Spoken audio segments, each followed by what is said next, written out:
Welcome back to my channel. Guys, मुझे आप लोगों से कुछ पूछना है।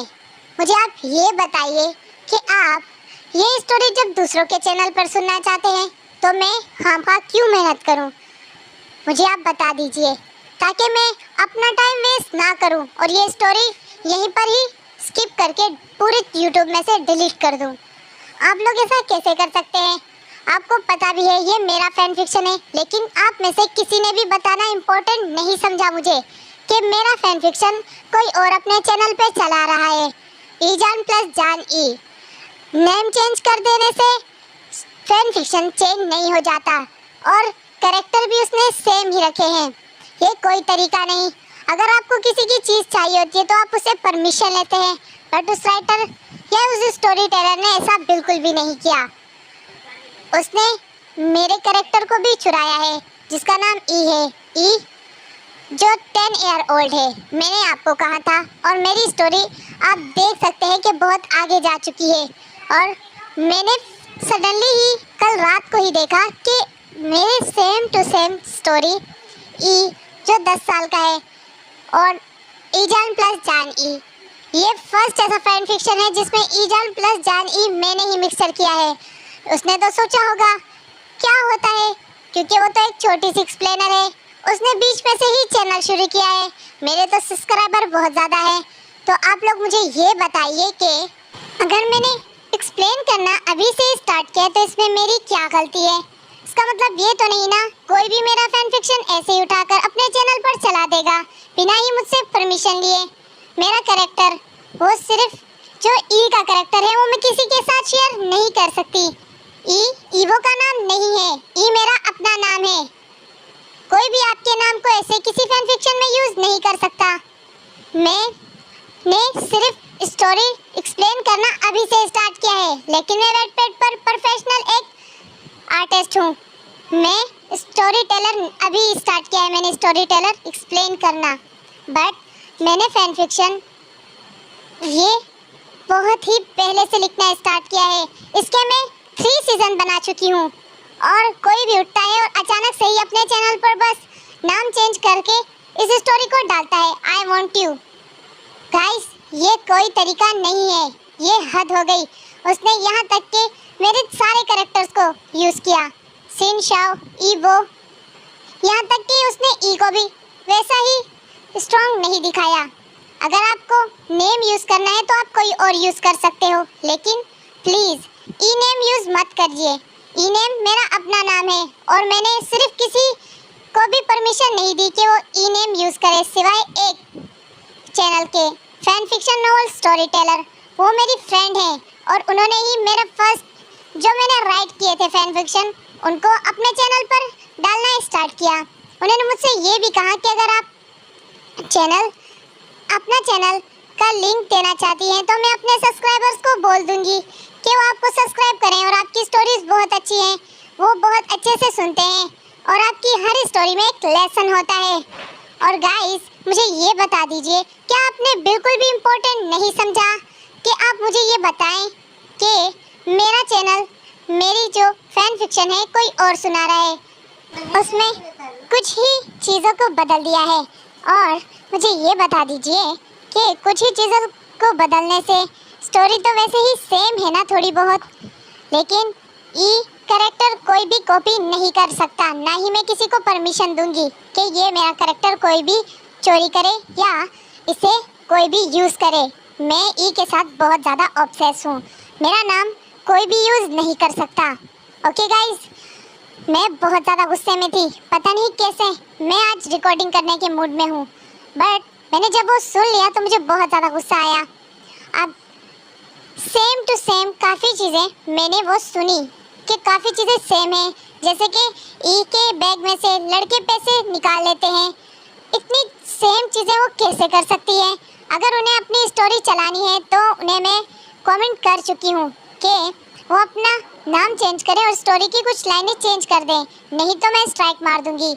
इससे उनको ही फ़र्क पड़ेगा, मुझे कोई फ़र्क नहीं पड़ेगा। आपको पता है मैं ऐसी चीज़ें बिल्कुल भी नहीं पसंद करती जो मेरी कोई भी स्टोरी किसी की कॉपी नहीं होती। और मेरी ये फर्स्ट स्टोरी है मेरे चैनल पर और मेरी सारी स्टोरी वेटपेड पर है। वेटपेड पर मैंने एक स्टोरी राइटर का काम किया है जिसमें काफ़ी सारे मेरे फॉलोअर्स भी हैं, और वहीं पर मुझे सबसे पहले जो मेरा फॉलोअर थी वो fan fiction novel story teller वाली गर्ल थी, जो मेरी अच्छी फ्रेंड भी बन चुकी हैं, और मैंने ही उन्हें परमिशन दी थी कि वो मेरी स्टोरीज चला सकती हैं। इसीलिए मेरा काम चोरी हो रहा था, इसीलिए ही मैंने अपने वेटपेड में जाके सारी जो मेरी स्टोरी लिखी हुई हैं वो सारी मैंने प्राइवेट कर दी। और मेरी वो जो fan fiction novel story teller वाली फ्रेंड है ना, उन्हें बहुत ज़्यादा प्रॉब्लम होती है इस वजह से, क्योंकि वो कुछ ऑन गोइंग भी स्टोरी सुना रही थी, तो मैंने उन्हें लिख कर दे दिया। जो मेरे पास कॉपी थी उसमें मैंने लिखी हुई थी, लेकिन मैंने उन्हें समझा दिया कि मेरी स्टोरी जो चोरी हो रही है इसलिए मैंने प्राइवेट की है। ओके गाइस, सो हम अपने गुस्से को यहीं पे स्टॉप कर देते हैं और एक गहरी सांस लेते हुए हम अपना फैन फिक्शन स्टार्ट करते हैं। आई होप कि लास्ट टाइम जो आपने पार्ट सुना होगा आपको तो बहुत ज़्यादा मज़ा आया होगा, क्योंकि मुझे भी बहुत अच्छा लगा, मुझे बहुत ज़्यादा मज़ा आया। और guys, let's start our story. हमने लास्ट सीन में देखा था कि ई कहता है, हैंडसम गगा, क्या हम उन्हें बैंडेज करने के लिए ले जा रहे हैं? हाँ, आप ई को भी ले गए थे बैंडेज के लिए। आप बहुत अच्छे हो हैंडसम गगा, बहुत अच्छे हैं, ई को पसंद है। हाँ, ई को पसंद है। और ऐसे कहने के बाद ई हक कर लेता है अपने हैंडसम गगा को। मुझे ये बताइए, जिसने भी ये ई का कैरेक्टर यूज़ किया है, क्या वो ई जैसी आवाज़ निकाल सकता है? क्योंकि जिसका कैरेक्टर है, जो वो खुद है, वही अपनी आवाज़ निकाल सकता है। ओके गाइस, अगर आप वहाँ पर सुन लीजिए, मैं आपको लिंक भी डिस्क्रिप्शन में दे दूँगी। आपको लगेगा कि वो ई को अच्छे से एक्सप्लेन करिए, तो मैं यहाँ पर अपना चैनल ही बंद कर दूँगी और आप शौक से वहाँ जाके सुनिएगा। ओके गाइस, तो फिर हमने लास्ट सीन में देखा था जो कि ई को जान लेकर जाने लगता है। उसका हैंडसम गगा उसे कार में बिठा देता है, और वो जो स्कूल का प्रिंसिपल था, वो बुरी तरीके से शॉक होता है और बहुत ज़्यादा परेशान होता है। वो कहता है, ये क्या माँ, सुनिए, आप इन्हें नहीं ले जा सकते इन बच्चों को। तो जान उसकी तरफ डेवल लुक देते हुए कहता है, मैं तुम्हें समझा रहा हूँ कि मेरे काम के बीच में मत आओ, नहीं तो मैं तुम्हारी फैमिली को भी ले जाऊँगा और तुम्हारे एक भी बच्चे को जिंदा नहीं। और हाँ, मत भूलना, जो मैं कहता हूँ मैं अच्छे से करना चाहता हूँ। और वो जो कि प्रिंसिपल था, वो तो बुरी तरीके से शॉक हो गया था। अब मेरे साथ क्या होगा? अगर मैं इनको रोकता हूँ तो मेरी अपनी जान जाती है। हर किसी को अपनी जान प्यारी होती है। तो प्रिंसिपल चुप रहा, और वो प्रिंसिपल कहता है, अगर उनके पेरेंट्स है तो, कांपती हुई आवाज़ में। और जान कहता है, तो उन्हें भी मेरे पास भेज दीजिएगा, मैं अपने गार्ड्स को छोड़कर जा रहा हूँ आपके लिए। और ऐसे कहकर जान चला जाता है, और उनके गार्ड्स उन 3 लड़कों और उस चौथे लड़के भी खींचते हुए लेकर जाने लगते हैं। और वो जो 5वां लड़का है, वो तो रो रो कर ज़मीन पर रेंग के, मतलब उसके गार्ड जो थे, जान के गार्ड, वो उसे घसीट रहे थे, क्योंकि वो जाना चाहता ही नहीं था। उसे शायद अंदाज़ा हो चुका था कि जान अब क्या करने वाला है। सो यहाँ पर ई कहते हैं, हैंडसम गगा, उसे पेन ना हो जाए, अंकल को कहिए कि वो उसे मत घसीटें, फ्लोर बहुत ज़्यादा रफ है। हाँ, फ्लोर रफ है। तो फिर जान कहता है, बेबी डोंट वरी, फ्लोर इतना रफ नहीं है, बट ई जब गिरा था तो इको लगा था, हाँ रफ है। बेबी तुम फ्लोर पर गिरे थे? इको धक्का दिया था बालों से खींचकर, इको पेन दिया था, वो गंदे हैं, बट वो इनकी फ्रेंड है, इको पेन नहीं हुआ, उनके फ्रेंड को भी पेन मत देना। मैं नहीं दूंगा पेन, डोंट वरी, आओ मैं तुम्हें घर छोड़ दूं। ई चाहता है, हाँ ई घर जाना चाहता है।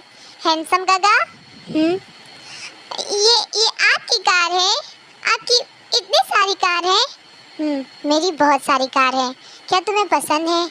हाँ, ई को बहुत ज़्यादा पसंद है, ई भी बिग होकर लेगा। हाँ, ई भी लेगा। ठीक है बेबी, चलो मैं तुम्हें घर छोड़ दूँ। हैंडसम गगा, हम क्लिनिक जा रहे हैं ना? हाँ, हम इन्हें क्लिनिक छोड़ रहे हैं, मेरे गार्ड से क्लिनिक ले जाएंगी उन चारों को, और उस 5वें को भी। तुम वरी मत हो बेबी। ये नहीं है, हाँ बट वही के फ्रेंड हैं इसलिए ये वरी है। ये है। जान मन में सोचता है तुम में और इनमें कितना डिफरेंस है। तुम इन्हें फिर भी चोट में नहीं देख पा रहे, हालांकि इन्होंने तुम्हें इतनी ज़्यादा चोट पहुंचाई है। तो फिर जान जो कि मन में सोचता है तुम सच में एक बहुत ज़्यादा काइंड, फुल और इनोसेंट बेबी हो।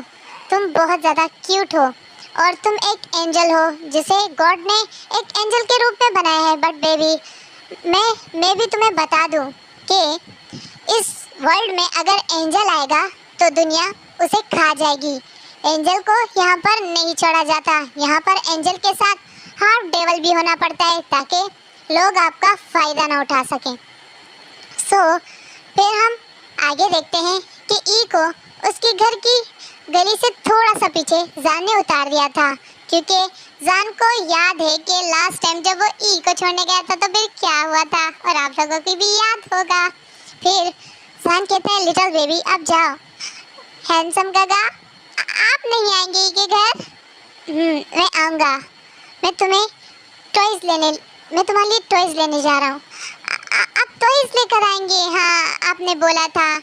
नहीं मुझे याद आ रहा है, ई मन में सोच रहा था कि ई टॉयज लेकर आएगा, बट ई के पास तो मम्मी डैडी नहीं है ना, तो फिर ई को भी टॉयज चाहिए।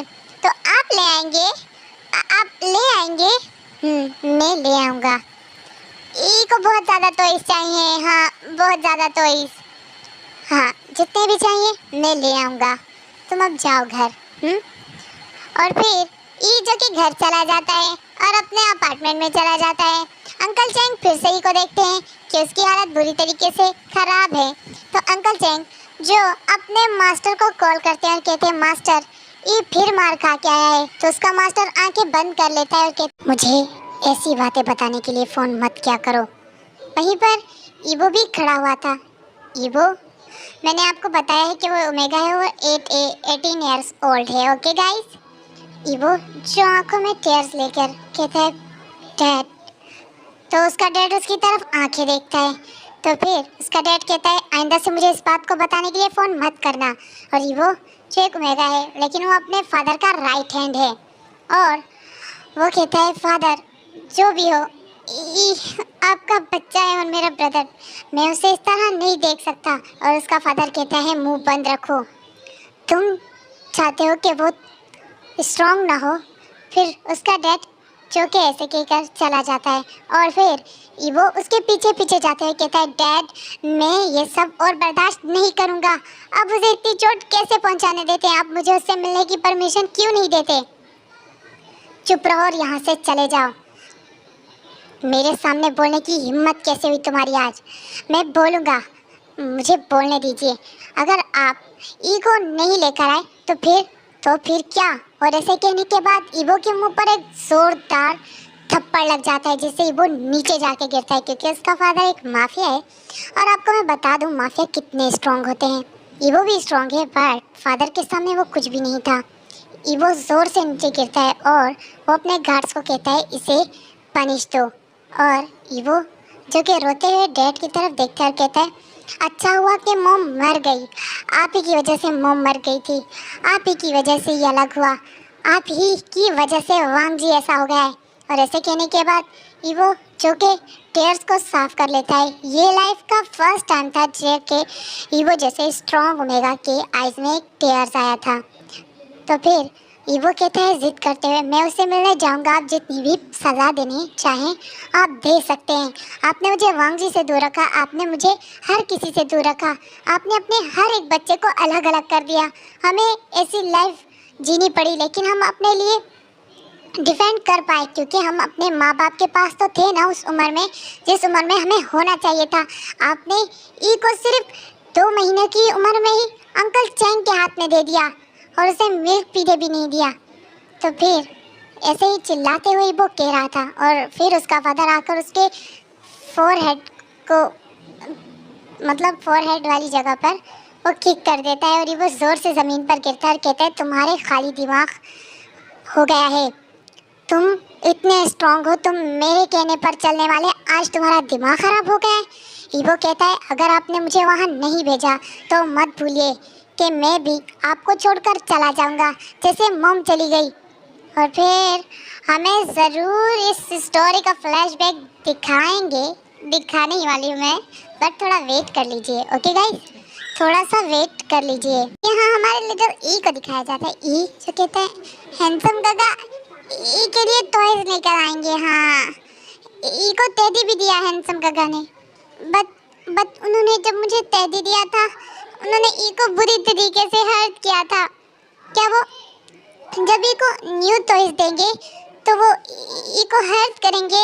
ई को फिर से नाराज होना पड़ेगा, ई को फिर से बुरी तरीके से नाराज होना होगा।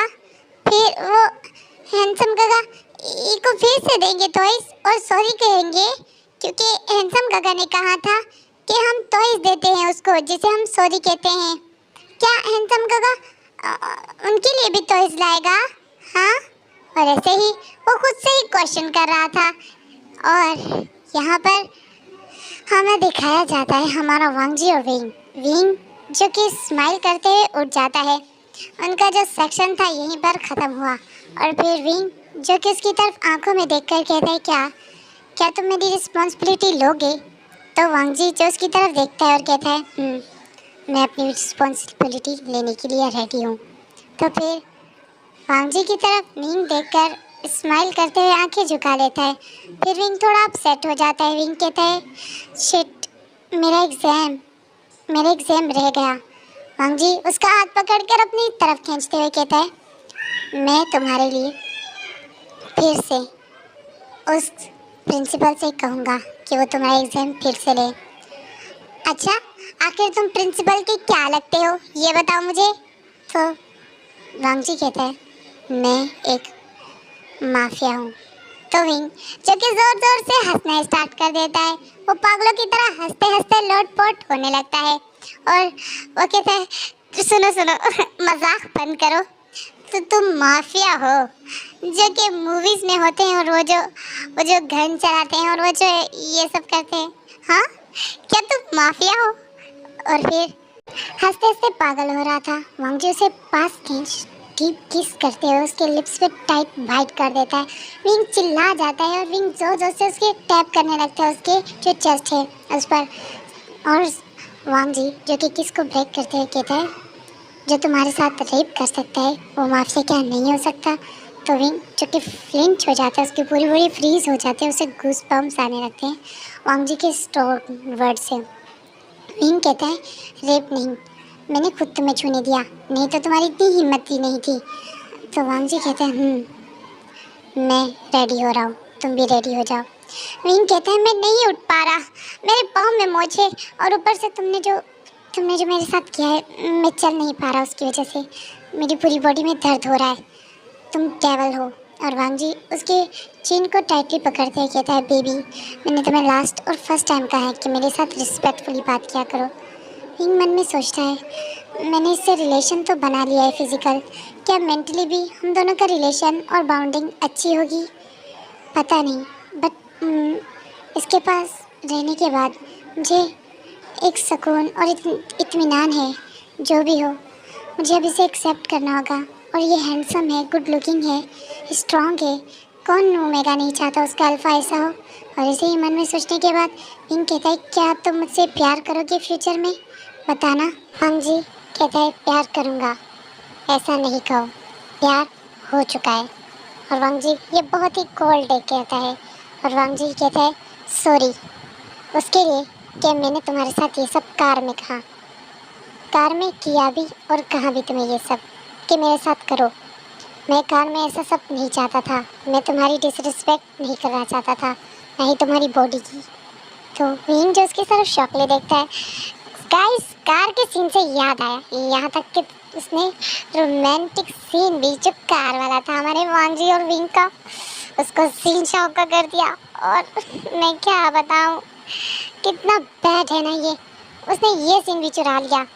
गाइस ये तो गलत बात है ना, आपको पता है कि कितनी मेहनत होती है ये सब लिखने में, एक एक चीज़ करने में।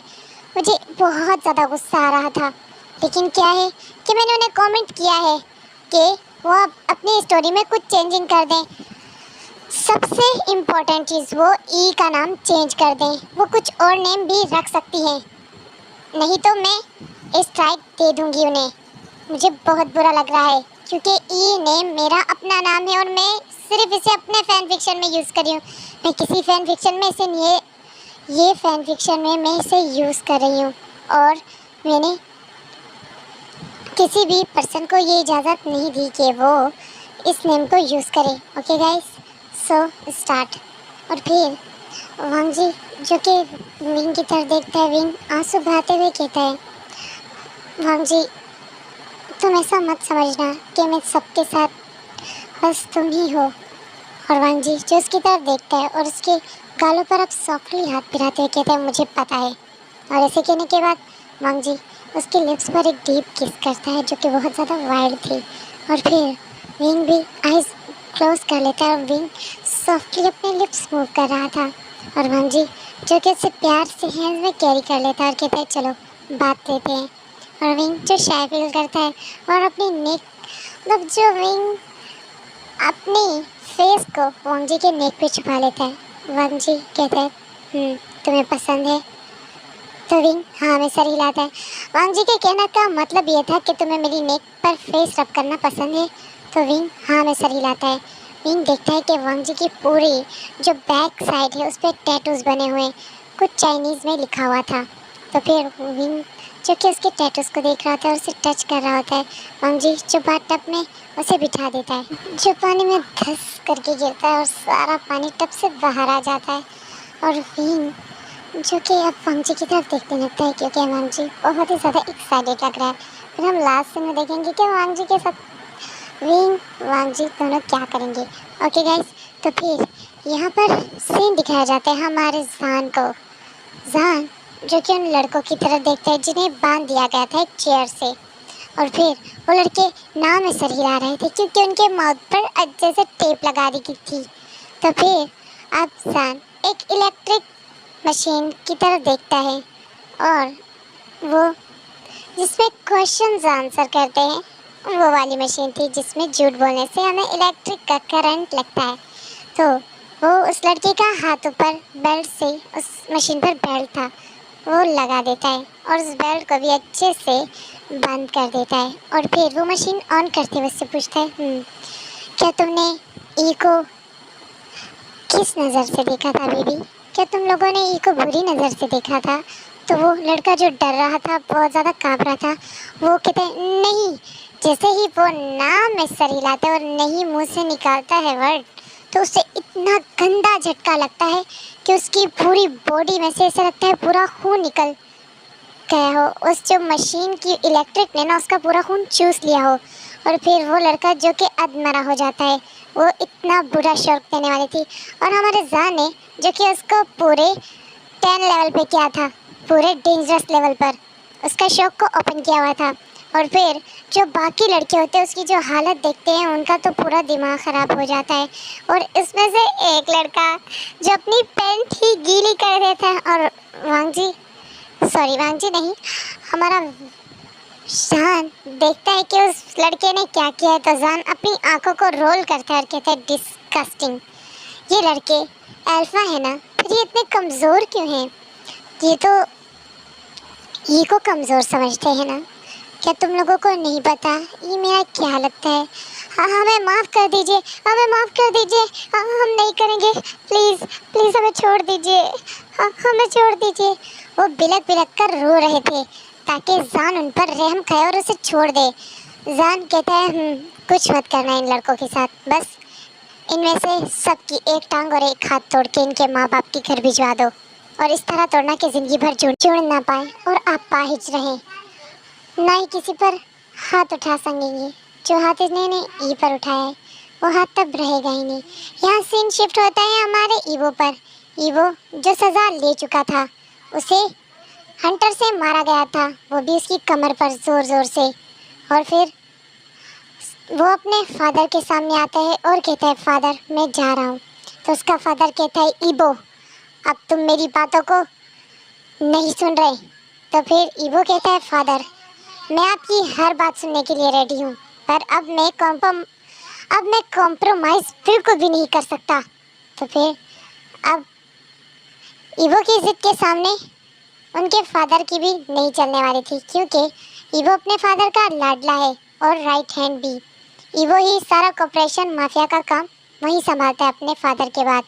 ज़्यादातर मीटिंग अटेंड करना ईवो ही ये सारी चीज़ें करता है। फिर अब ईवो का फादर एक गहरी सांस लेता है और कहता है, बहुत ध्यान से, तुम्हारे पास सारे पासवर्ड हैं हमारी कंपनी के, वो तुम्हारी तलाश में है, और ई की भी। तुम उसका ख्याल रखना, तुम मिलने जा सकते हो। ईवो के मुंह पर एक छोटी सी स्माइल आती है। वैसे ईवो बहुत ज़्यादा कोल्ड है और एंग्री भी। फिर उसका फादर उसकी तरफ सब मतलब अपनी आंखों को घुमाता है चारों तरफ, वहाँ पर कोई भी नहीं होता। अब ईवो का फादर उसकी तरफ देखता है और कहता है, क्या कोड़ों से ज़्यादा लग गया? मैंने ऐसे कोड़े इस्तेमाल करने की कहा था जो चमड़े से ना बने हो। फादर, अगर आपको इतना ही दर्द होता है तो आप मुझे क्यों मारने के लिए कहते हैं उन गार्ड्स को? तो उसका फादर कहता है, क्योंकि तुम ज़िद्दी हो। तो फिर ईवो जो स्माइल करता है और फादर को हक कर लेता है। ये फर्स्ट टाइम है कि ईवो ने फादर को हक किया है। ईवो फादर को हक तो करता है, लेकिन सिर्फ रूम में ही। यहाँ ई जो टेडी की तरफ देखता है, कहता है, ये टेडी दिया है, ये मेरे तो हैंडसम गगा ने टेडी दिया है। हाँ, ई को पसंद है, ई को बहुत ज़्यादा पसंद है। ई न्यू टॉयज लाएगा। अब ई जो फाइनली सो जाता है थक कर, सारा दिन की उसने मार भी खाई थी और उसने सारा दिन उस टेडी से खेला था जिसे वो अपनी मॉम कहता है, नहीं, जिसको वो कहता है कि मैं उसकी मॉम हूँ। तो फिर वो ई जो कि सो जाता है। अब सुबह हो जाती है तो ई जो अच्छे से रेडी हो जाता है, कहता है ई जाना चाहता है, ई स्कूल जाएगा। हैंडसम काका उन्हें बैंडेज करवा दिए होंगे और ई उनसे सॉरी कहेगा।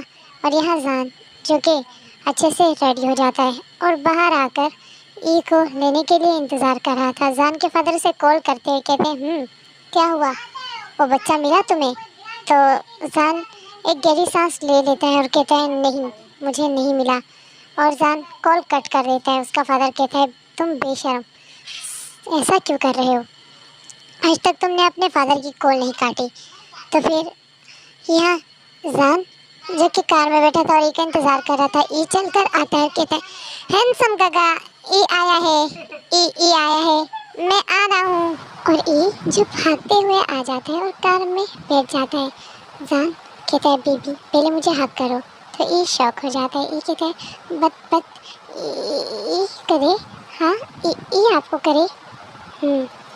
अब तुम अपने हैंडसम काका की वाइफ हो और तुम्हारा हैंडसम काका तुम्हारा फ्यूचर हस्बैंड। ई स्माइल देता है। और मैं आपको लास्ट में ये भी बता दूँ कि माना कि इत्तेफाक हो सकता है, बट सेम एज ई की और ई 10 ईयर ओल्ड। बाकी वो वाला स्टोरी का पार्ट जिसमें ई को जो बुली करते थे लड़के, वो उसे कहते हैं, बेबी हमारे गाल पर किस करो सॉफ्टली। तो ई जो कर देता है, वो भी उसने कॉपी किया था। उसके जो स्टोरी के मैंने कमेंट पढ़े, उसमें किसी ने लिखा भी था कि आपकी स्टोरी किसी से मिलती है, बट उसके नीचे किसी ने कमेंट कर दिया कि नहीं, बस कैरेक्टर सेम है बट स्टोरी चेंज है। अब मैं भी किसी की स्टोरी उठाकर अगर उसमें 2-3 वर्ड्स उसी के डालकर और बाकी चीज़ें अपनी डालकर और फिर 3-4 वर्ड्स उसके डालती रहूँ, तो सेम कॉपी ही होगी चीज़। ओके गाइस, अगर आप लोगों को फिर भी वहाँ सुनिए तो मैं फिर कभी भी इस चैनल पर वीडियो अपलोड नहीं करूँगी। मैं नहीं चाहती कि किसी का मोनेटाइज चैनल ख़त्म हो जाए, इसलिए मैंने उन्हें अभी वार्न किया है। लेकिन वो कमेंट का कोई रिप्लाई नहीं दे रही, बट मैं कॉपीराइट क्लेम दे दूँगी, क्योंकि मैं बस ये मेरा दिल इतना भी बुरा नहीं है कि मैं किसी के मोनेटाइज चैनल को ख़राब कर दूँ। बट अगर वो इस तरह नहीं करेंगी कि वो अगर वीडियोज़ डिलीट नहीं करेंगी तो मैं कर दूँगी। Okay guys, bye bye, take care.